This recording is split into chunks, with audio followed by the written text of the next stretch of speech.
नमस्कार मित्रों, मैं हूं डॉक्टर रामजी भाई। आपके लिए एक छोटी सी कहानी लेकर आया हूं। आइए कहानी का आनंद लेते हैं।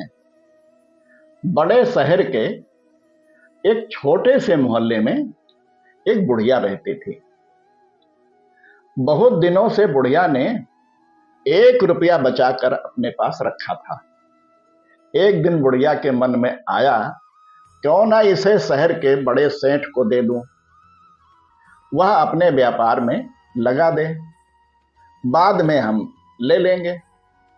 एक दिन हाथ में 1 रुपया लेकर वह सेठ जी की दुकान पर पहुंच गई और काफी देर तक आते जाते ग्राहकों को देखती रही। जब सेठ की नजर उस बुढ़िया पर पड़ी तो उसने पूछा, तुम क्या देख रही हो माता जी? बुढ़िया बोली, सेठ जी, तुम कितना कमा लेते हो? सेठ ने चश्मा ऊपर करते हुए उसे पूरी तरह निहारा और विश्वास जम जाने पर कहा, साल में 2 गुने हो जाते हैं। पर तुम ये क्यों पूछ रही हो? बुढ़िया बोली, सेठ जी, मैं बहुत गरीब हूं। जैसे तैसे करके बहुत दिन में यह 1 रुपया बचाकर लाई हूं। सोच रही हूं कि यदि आप इसे अपने व्यापार में लगा लें तो मेरा भी कुछ भला हो जाएगा। सेठ जी को दया आ गई।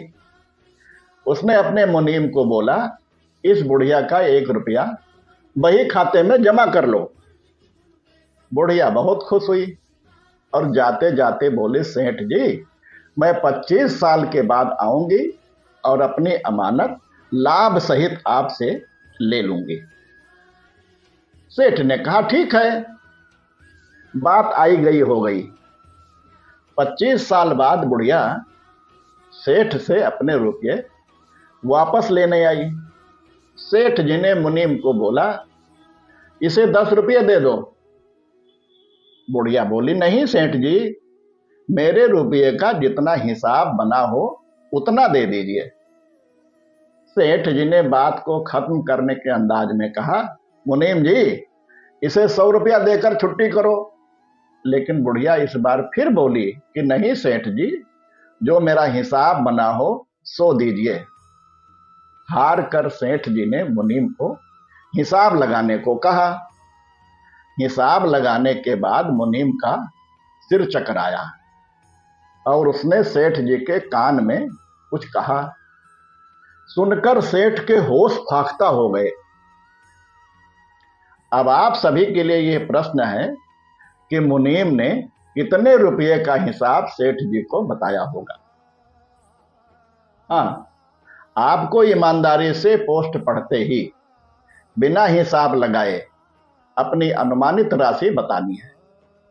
बाद में हिसाब लगाकर सही राशि पोस्ट के उत्तर में दे सकते हैं, ताकि सभी को रुपये की वैल्यू पता चले। ऐसी ही कहानी सुनने के लिए आप इस चैनल को लाइक, शेयर एवं सब्सक्राइब करें तथा घंटी अवश्य दबाएं। अगली बार फिर ऐसी ही किसी नई कहानी के साथ आपसे भेंट होगी।